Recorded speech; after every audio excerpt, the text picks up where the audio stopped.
मन के हारे हार है।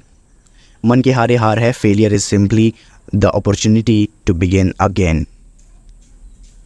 क्यों पढ़ें? अगर आप भी यही सोचते हैं कि मैं जो भी करता हूँ बेकार चला जाता है, उसका परिणाम मेरे मन मुताबिक नहीं आता, तो ये कहानी आपके लिए ही है। अगर आपके साथ भी ज़िंदगी में कभी कुछ अच्छा नहीं होता, तो ये छोटी सी कहानी अपने शब्दों के ज़रिए आपको बहुत कुछ सिखा जाएगी। मन के हारे हार है एक छोटी सी प्रेरणादायक कहानी। रोहित ने बड़े उत्साह के साथ परीक्षा की तैयारी की, लेकिन वह टॉप नहीं कर पाया, जिसकी वजह से वह बहुत उदास और निराश रहने लगा था। वह अपने आप को असफल महसूस कराने लगा। अब उसका पढ़ाई करने का मन नहीं लग रहा था। उसने पहले की तरह प्रयास करना भी छोड़ दिया। रोहित की इस परेशानी का पता जब उसके अध्यापक को लगा, जो कि उसके मार्गदर्शक थे, तो उन्होंने एक दिन उसे अपने घर बुलाया और पूछा, क्या बात है, आजकल तुम काफ़ी उदास और परेशान रहने लगे हो और पहले की तरह तैयारी करना भी छोड़ दिए। रोहित ने उदास स्वर में कहा कि उसने दिन रात मेहनत की, पर जैसा चाहता था वैसा रिजल्ट नहीं आया, इसलिए वह हताश है और निराश है और उसका काम करने का मन भी नहीं करता। अध्यापक कुछ समय के लिए शांत रहे, फिर कुछ सोचकर उन्होंने उससे कहा कि मेरे पीछे आओ। वे उसे टमाटर के पौधे के पास ले गए और बोले कि टमाटर के इन खराब पौधों और मरे हुए पौधों को देखो। जब मैंने इस पौधों को बोया था तो बहुत मेहनत लगी, पूरे दिल से इसकी देखभाल करता था, बहुत मेहनत लगी है। मैंने समय समय पर सही मात्रा में पानी दिया, खाद भी डाला और कीटनाशक का छिड़काव भी किया, फिर भी यह खराब हो गया। तो क्या? रोहित बोला, इतनी सारी मेहनत, इतना पैसा और समय देने के बाद भी अगर जैसा रिजल्ट हम चाहते हैं वो ना मिल पाए, तो इसकी सब इतना कुछ करने का क्या फ़ायदा?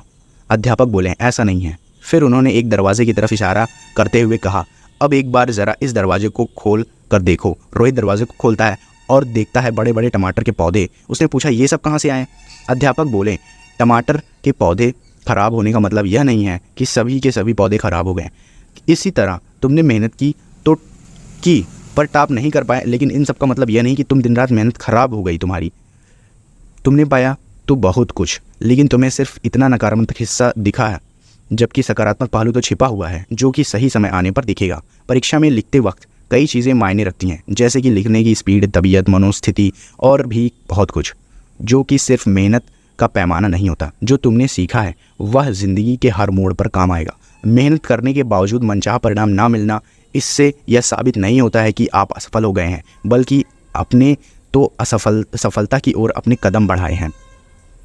थॉमस अल्वा एडिसन ने भी एक बार में ही बल्ब नहीं बनाया था। वे तो एक ऐसे इंसान थे जिन्होंने कभी यह विचार नहीं किया कि वे असफल हुए हैं।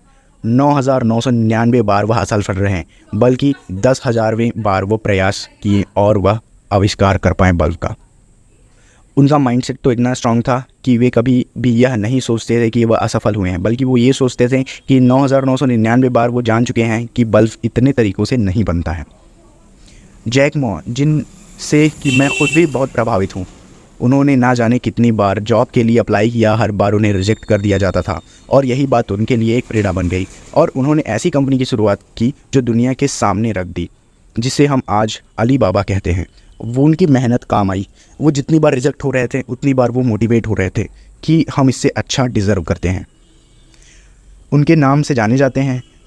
आज यह ई कॉमर्स कंपनी कई बुलंदियों को छू रही है और आगे भी बढ़ रही है, ऊंचाइयों को छुएगी। ऐसे और भी कई हज़ार उदाहरण दुनिया में जिनसे हम काफ़ी प्रेरणा ले सकते हैं और अपने आप को मोटिवेट कर सकते हैं।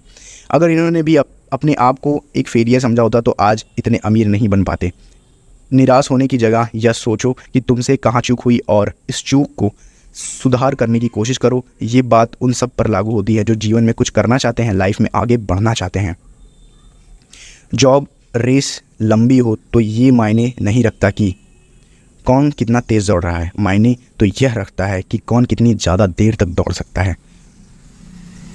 और रोहित ने सफलता का पाठ पढ़ लिया और अच्छी तरह से समझ चुका है कि उसे आगे क्या करना है। वह नई आशा के साथ आगे बढ़ता गया। विफलता बस फिर से शुरू करने का एक और अवसर है।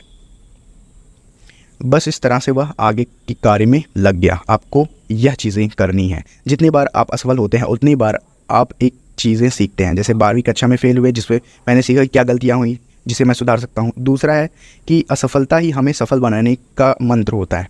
जैसे 12वीं में मैं पास करने पर दिल खुश हो जाता है, उसे मैं शब्दों में व्यक्त नहीं कर सकता। तो आप अगर असफल भी होते हैं तो भी आप समझिए कि आपके लिए एक सफलता की सीढ़ी है। कभी मत कहो कि मैं असफल हुआ हूँ, कहो मैंने आज कुछ सीखा है।